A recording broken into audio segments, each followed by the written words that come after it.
are lucky to have such good weather tonight in Iowa City.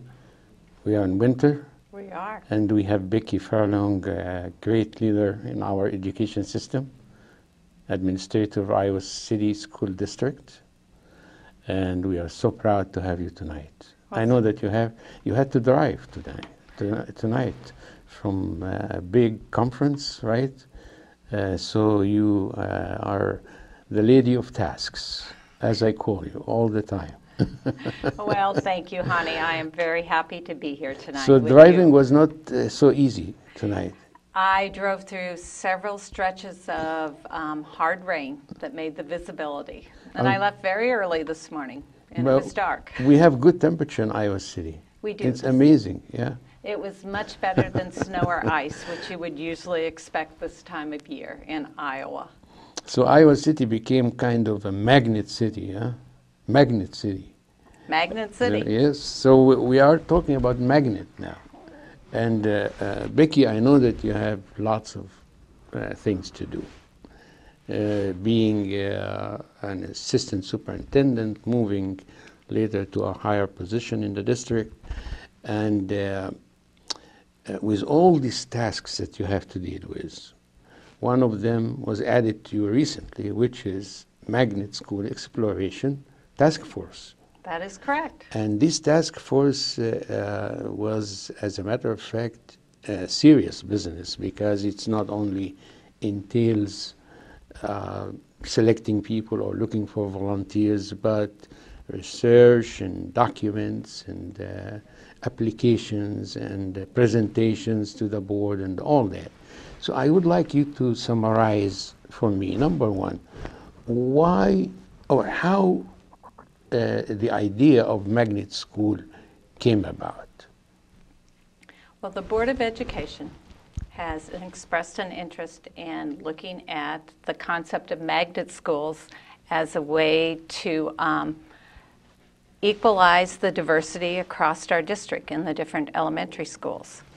And in the fall this year, they commissioned a task force to study magnet schools, and I was asked to organize this, which I have. We have a task force of about 20, and membership was derived or came about because I first of all posted on the district website, as well as we sent out through school newsletters asking for volunteers. As people applied, then we also tried to invite 20 people that reflected our community, all walks of life, represented all different areas, the different quadrants of our district, that we had teachers, we had administrators, we had parents, we had community members who are not parents, we had a lot of diversity as far as ethnicity. We looked for people who had magnet school experience. Perhaps they had lived in another state where their children had attended magnet schools, or they had attended one themselves, as well as we looked for people who were very skeptical of the idea, because we wanted balance in this. Great. I mean, I think this is a vital point. So not everyone on this committee is promoting the idea of magnet school. There are people who are exploring, people who would like to know, and people who are able to do research, and people who are maybe against. That's true. We wanted every viewpoint represented on this committee, because the purpose of our committee is to put together a report for the Board of Education that provides them with information to make a decision. This committee is not a decision-making committee. We are just trying to look at all angles, what would be the best points of having a magnet school or more than one magnet school within our community, and what are some of the challenges it would present to do it well. How do you get those 20 people to converse and have a dialogue and discourse? That takes a lot of talent, a lot of mastership. Well, we're very fortunate that in Iowa City, People are friendly, they're very interested in the school, and they want what's best for children. And they are opinionated too. And they are opinionated, but I think that makes us strong. I think the different opinions, it provides for lively conversation and debate. We have met approximately 5 times. We have been meeting almost twice a month. And we've been through a series of activities where we've studied, have narrowed some of the ideas. And at this point, we've come up with 5 different topics that we are studying to put in the report for the board. We've split into committees of about 4 each. And some of the things that we're looking at, and I'm going to have to cheat now and look at my sheet, we're looking at logistics, and that would include things such as determining what would be the purpose of a magnet school. Not that we would decide, but the fact that a purpose is important. Timelines, transportation, staffing, those types of things, the logistics if you were to open a magnet school. The second subcommittee that we have is looking at curriculum and themes that we could use. And it needs to look at things that would be relevant, that parents would be interested in. The third would be community engagement and support, marketing, getting community buy-in. In fact, initially just starting with the question, is there support within our community for the magnet school idea? Because without community support, it would be very difficult to be successful. The other thing, there's 2 more. I think I might have said 4, but there's actually 5 areas that we're looking at. Policy development, because magnet schools, they are different from charter schools from the fact that How they are different? Well, they're different from the fact that magnet school is part of the public school system, and it's governed by our Iowa City Community School District Board of Education. And so, but even with that said, oftentimes with a magnet school, because it needs to be different, it needs to be specialized, some of the rules or the policies that govern What the other schools. What do you mean by specialized, Becky? Well, oftentimes with the theme, Hani, is theme. what they look at. There's a lot of different themes that can be used. And if you look across the United States, you will see them. Sometimes they are content-based, such as they're a language immersion, or maybe they're a science. One of the big popular ones right now is STEM, which is science, technology, engineering, and math, or STEAM, which then you add in the arts to make STEAM instead of STEM. Thank you. Sure, I know. That's kind of the newest, latest twist on it. Yeah. Sometimes they are program-based, such as the International Baccalaureate or Montessori. Another way that they often go is through their pedagogy. So, for example, it might be inquiry-based or project-based learning. And then the last one that in my research anyway, we haven't found as often is more the career-based one that prepares students for a career. But oftentimes a misperception with magnet schools, Hani, is that they don't teach the state standards and the district curriculum. And that's not really true. They still do. That is the expectation, because there's an expectation of a high quality educational experience and high expectations for students.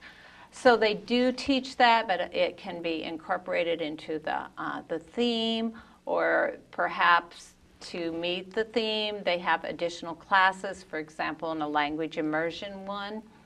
So there's many ways to do it. I think cutting edge and creative are 2 of the things. I think I cut you off when you were in the second part. So I think you have I have one more. Yes. Yeah. Yeah. Okay, we had policy development, and then the last one is resource allocation. How are we going to not only find the resources that we need, and that it goes beyond just finding the dollars or the funding. It also means the staffing, the extra things that might be needed for resource allocation, and not only that, the sustainability. So those were the 5 areas that right now our committee is working on. Some of the people who criticize magnet school idea focus on certain points that I would like you to clarify to the audience here, Okay. if you can.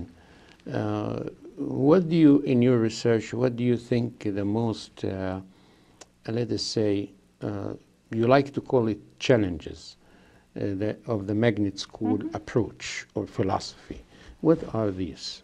Well, I think there are several challenges. Such as? Well, magnet schools, generally their purpose, it started with voluntarily desegregation in the 1960s. Okay. Was the original purpose of magnet schools, to address federal laws that required this. But since that time, it's expanded, and it generally can address that issue, but also one that has become a bigger issue is to provide a choice for parents.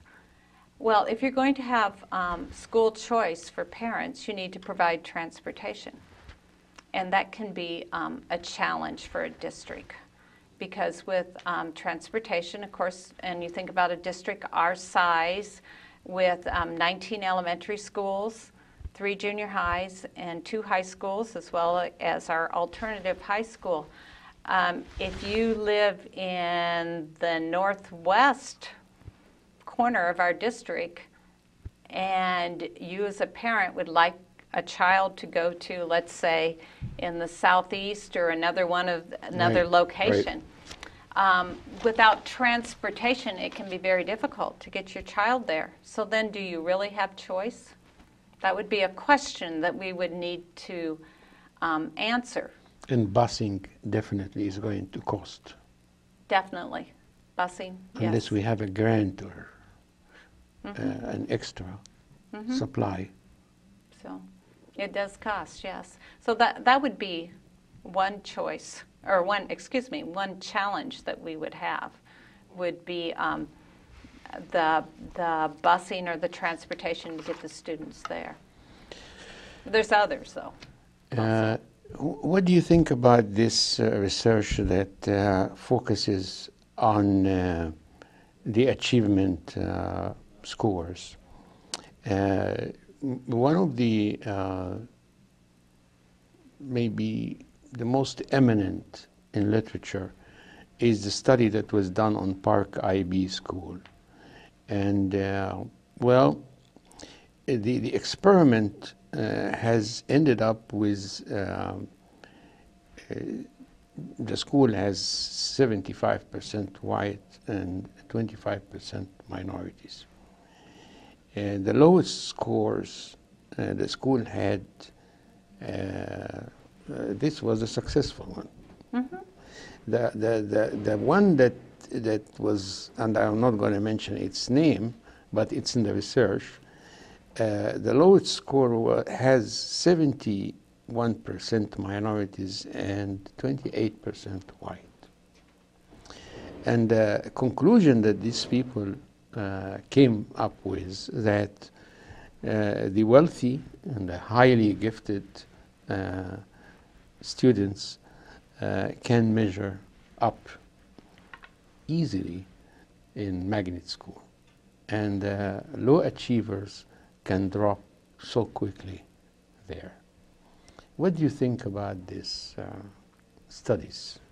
Well, I think that there's some probably flaws in some of these studies, as well as right now, according to the national education statistics, that there's only about 3% of the schools across the nation are magnet schools. It's a very small number. They're popular to talk about right now, have high visibility. However, most of the research studies that I have found indicate that mixed results. Just putting a magnet school in place or opening a school and calling it a magnet school does not guarantee success. It needs to have characteristics of a high-quality program, a very highly qualified staff, community support, parent involvement, a district that's committed to resources. So those are all the things that need to be in place, not only for magnet schools, but for all schools. So I think it's hard to draw conclusions that magnet schools are the answer to Right. all the ills in Right. education, or they aren't the answer. Just like with everything, there's things that are very good, and there are things that are challenging and create additional problems. Can you shed some light on the MSAP, the Magnet School Assistant Program that was initiated in 1985? Well, a little bit, I can. Yeah, just a simple idea. As I said earlier, the magnet schools, that concept started in the 1960s. And over time, the federal government and the U.S. Department of Education started to pay more attention. And they started the Magnet Schools of America program. Magnet School Assistance Program is actually Right. the correct title in 1985. Right. And this was to help support schools that or districts Financially, Becky, or financially only through grants. They have Only, competitive okay. grants, highly competitive, Okay. and they're only offered every 3 years. They just finished up a round of grants, so it's going to be another 2 years. It's quite an difficult process to write a grant. It's highly competitive. But other things that they do, they provide information and research on best practices. Actually, quite a few of the handouts that we have been using with this task force, or the research, has come from their materials, as well as a lot of other resources too. They provide the opportunity to network between school districts that have magnet schools. They provide professional development. They also are a lobbying force with Congress and support for magnet schools. And then again, the grants. So those are some of the things that they do. Now, that's not to be confused with Magnet Schools of America. And Magnet Schools of America is a nonprofit organization that also provides everything except the funding piece. And they provide a lot of support. And actually, we've been very fortunate because their board president, Doreen Marvin, who lives in Connecticut, has met with our committee twice. We've had that opportunity. She's currently working with the Cedar Rapids Community School District as a consultant. Right, as a consultant, as they prepare to open a magnet school next year. And so when she comes to work with Cedar Rapids, she graciously has agreed to come down and meet with us in the evening. She's been delightful and I think very helpful. So you are trying to get advice and networking to help the committee reach a study that's satisfactory, at least, to inform the board members in order to prepare them to make a decision. Let me ask you. You have already addressed the components of bringing a magnet program. Mm-hmm. How can this information relates to our Iowa City Community School District? Well, as we have looked at the diversity policy and some of the challenges that it has presented, I believe there has been an interest to see if a magnet school might help with diversifying or balancing the free and reduced lunch population, other demographics throughout the district within a school. So that is one of the reasons why I believe the board has asked us to study the magnet school concept and to bring back to them information as they look at boundary changes within our school district. Are you, Becky, are you looking for, or your study, is it focused on the establishment of one school or multiple schools? Well, that's beyond the scope of this committee. Okay. There's, just as with theme selection, many different ways you could do it. You could open one. You could have a 10-year plan where perhaps you open 3 or 4 over maybe once every 2 to 3 years. You could say you wanted to have one in each region of the district. If we kind of think of our district as being divided into thirds, and if you wanted to open one in each third to make it easier for transportation and some of the other challenges. So there'd be many ways. That would definitely be a board decision. And community support and feedback and input would be very important too for this process. One of the things that I have learned is that it really takes a partnership between not only parents but also the community, and oftentimes some of the most successful magnet schools are successful because they are using community resources. Sustainability is one of the biggest challenges. Because it's school choice, it needs to be something that's appealing and keeps its appeal through the years. So, a final point that is in the research that's focused on the disadvantages or the negatives of magnet schools. A statement that the least experienced teachers in magnet schools teach the most needy students. That most of the teachers who are really considered good teachers seek or try to find jobs in wealthier districts rather than work. In Philadelphia, this was common among all the alternative as well as the magnet schools, that teachers who have low grade evaluation go and serve there. Are there certain, I won't say guarantee, the measure in your study that you would at least assure or be sure that good teachers would be teaching the most needy? well, through our research, we've learned about what they call the 5 pillars of a magnet school, the 5 characteristics. And one of the pillars that would support a strong magnet school is having a highly qualified staff. And to do that, it would need to be something that we would need to be set up so that teachers could apply to work in a magnet school. Special training depending on the theme. I think a lot would depend on their interests. So for example, if you would go with a science, technology, engineering, and math, or the STEM, a teacher who has a passion for mathematics, engineering, might be, well, not might, would be better suited to be a teacher in that school than perhaps someone who loved the performing arts or was an artist. And they might be more interested in a school that did address the arts.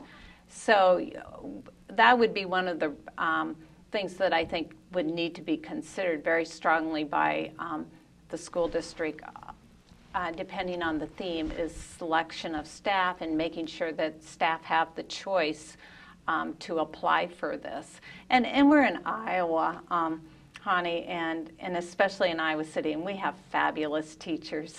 We have very, very good teachers. We have very strong, definitely, educational program here. We do. We have one of the best. Unique, yeah. Yes, best across the state. We're very lucky. But it's a result of a lot of hardworking teachers and administrators that we do have one of the best schools across the state. And community support also. Becky, when you talk about teaching, I can feel the passion that your heart has for this profession. I know that you have taught in classrooms for many years. Do you ever miss this feeling? I do. I miss the students. I miss the fun and the livelihood that they provide. I mean, they are our future. But I work a lot with the building administrators and also the teachers, and I really enjoy that piece also. So in a more indirect way, I guess I hope I'm influencing the So education. you are a field administrator rather than an office cubic administrator, right? I try to be as much as I can. That's the favorite part of my day, is when I can get out of my office and get out into the buildings and see what's happening. I'd like to do it more often than I get to. We have a couple of minutes. I would like you to look at the camera for the audience and tell them what are the steps that you are going to take from now on until this gets approved or disapproved. Okay. Well, as I mentioned earlier, our task force has met 5 or 6 times. We will reconvene in January. In January, we plan to each subcommittees to bring back an outline for the basic points that would be included in the report. We will vet it with each other, have a discussion, and then we will finalize it with the idea that we hope to take it to the Board of Education at either a February or March meeting. Now, we have also, besides doing the research, we have and met with the consultant, we also, several people on the committee have been able to visit 2 different elementary magnet schools near the Minneapolis area, as well as I was able to attend a conference on implementing magnet schools and able to visit 2 magnet schools in Baltimore. So that has been real helpful too. It provides that just how it works when there's nothing better than being able to go in and see a magnet school. And I will say that I saw one that was very, very good, and I saw one that still had some work to do. Hani? Becky, Mrs. Furlong, I cannot thank you enough. It has been a delight having you tonight. I'm sure that you are going to be always, as you have always been, inspiring and motivating and a guiding light in our district. Thank you for this, and to our audience, you will meet Becky Furlong in this episode on Channel 20, Channel 18, and on the digital channel 118.6, as well as on YouTube and Public Access TV website, as well as Public Access TV stations.